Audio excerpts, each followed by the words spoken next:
Brian Stevens over here with Mortgage Shots and the National Real Estate Post. Listen, if you want to get my show on a daily basis, which is a refined kind of version of this, all you have to do is go to mortgageshots.com and subscribe. And if you're seeing this for the first time, make sure you jump on board. Well, let's jump into this. Let's see if we can do it. We've got 10 items, maybe more, in 10 minutes on how to go ahead and beat the real estate and mortgage industry today. These are the most relevant and pertinent topics that are affecting your decisions both in writing loans, selling real estate, and even buying real estate. Starting out, we know this Black Friday spending, it raised eyebrows over the United States economy. There's two ways that we could look at this. One, we spent more money than we've ever spent on a Black Friday, which I find disconcerting because 75% of the people out there cannot afford to change their tires because they don't have $1,000 in savings. Why are we spending more money on the holidays when we don't have it?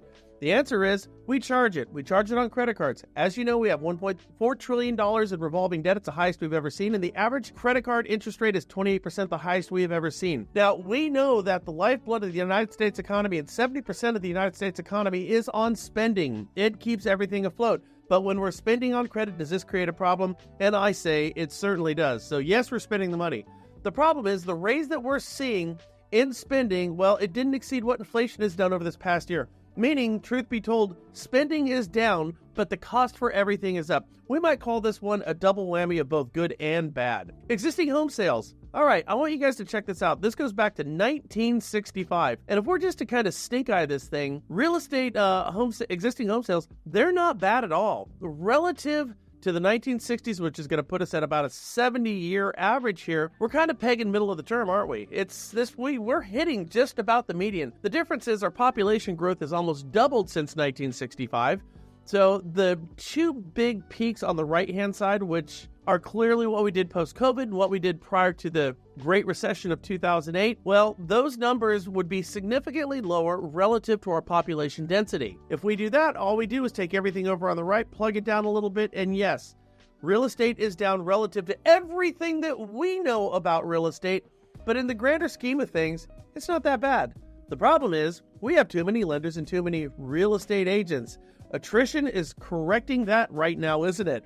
We're finding real estate agents falling off in numbers we have never seen. In the illustrious 70 years of the National Association of Realtors history, they're no longer publishing how many members they have. They've never done this before. Why is that? Because their numbers are abysmal. Real estate agents, for a number of reasons, aren't renewing their news. One, because they feel that the National Association of Realtors does not reflect what their views are. I would chime in on that one, but not the time or place. And two, things are difficult. So fewer real estate agents means more transactions for those that are still in the game. The spread between the 30-year mortgage rate and the 10-year treasury yields, well, right now, we're looking not so bad. We're at 2025 down there on the bottom. As you can see, 2023 is significantly higher. But between those two, we're talking about 1%. Not that much. What this equates to in mortgage rates is not a whole bunch, but it will change the spread or the margin on what lenders are getting. It's been worse, but it could be better. Mortgage purchase applications, once again, versus 2024, we're looking pretty good, aren't we? So in 2024, we were looking at 160,000. Right now, we're at 182,000 over the past year, which is a fairly significant increase. In fact, if we were to look at these numbers going back to 23 and 22, our numbers have progressively gotten better. So if you believe our market is getting worse, the truth of the matter is it's getting better. We have more applications with significantly fewer loan officers. This should spell out to more transactions for you, the mortgage loan officer. If you don't have more transactions today than you did this time last year, you are not keeping up with the median or the average loan officer, and that means you need to double down on your efforts. Total pending home sales, once again, 22, 23, 24, and 25, all tracking in the right direction. If your business as a real estate agent or a lender has not gotten better since 2022, we're not keeping up with the averages. Again, we need to double down on what we're doing. And as you can see, it's kind of worth noting, over in June here, we actually did fairly decent with 465,000 sales. And there was a big spread between 2024, wasn't there? As we can see right now, relative to where we are, we still have December to go. It appears that we're going to track better than we did from December of last year. Okay, now we're looking at this. We have 15.68% more inventory than we had last year. I was checking this out. We have 30, I want to say that I could be wrong on this, but it's very, very close. We have about 30% more sellers in the market now than we have buyers in the market. This is great. This actually gets us back to 2019 numbers. This is the best we've seen in basically the last 6 years. This number is going to continue to increase, and this is going to be a great hedge for buyers, and this is a great hedge for loan officers. It's going to be great both in refinances and being able to put more folks in contract.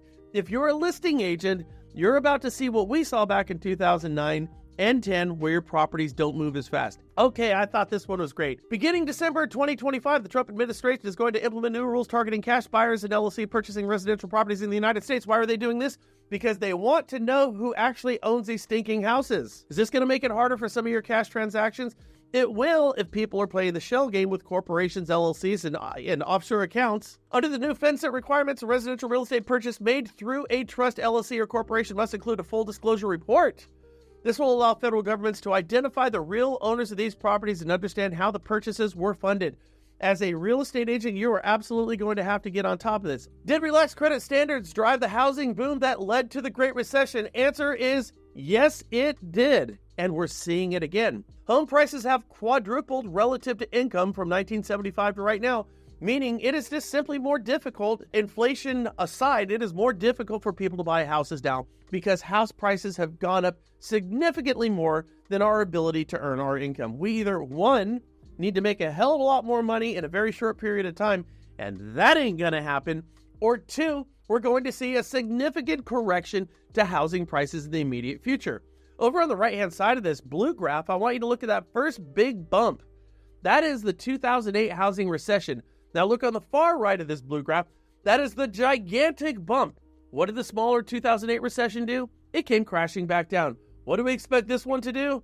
You bet your ass if history repeats itself, we're going to see a drastic reduction in home values in the coming years. Rural areas see faster erosion in home values and affordability. Simply put, you want to get out of the rural areas and you want to get into the suburban areas and even the city densities if you want to find people who can afford houses. If we look at the change in income required for affordable median homes over on the left-hand side, rural areas are getting their ass kicked. This is a major problem, isn't it? Mississippi, Alabama, Arkansas, and West Virginia. We have rural areas everywhere, even here in California, and it pains me to know that these people are suffering right now because prices and the sprawl because of a lack of affordability in our urban and our suburban areas is absolutely killing our rural areas.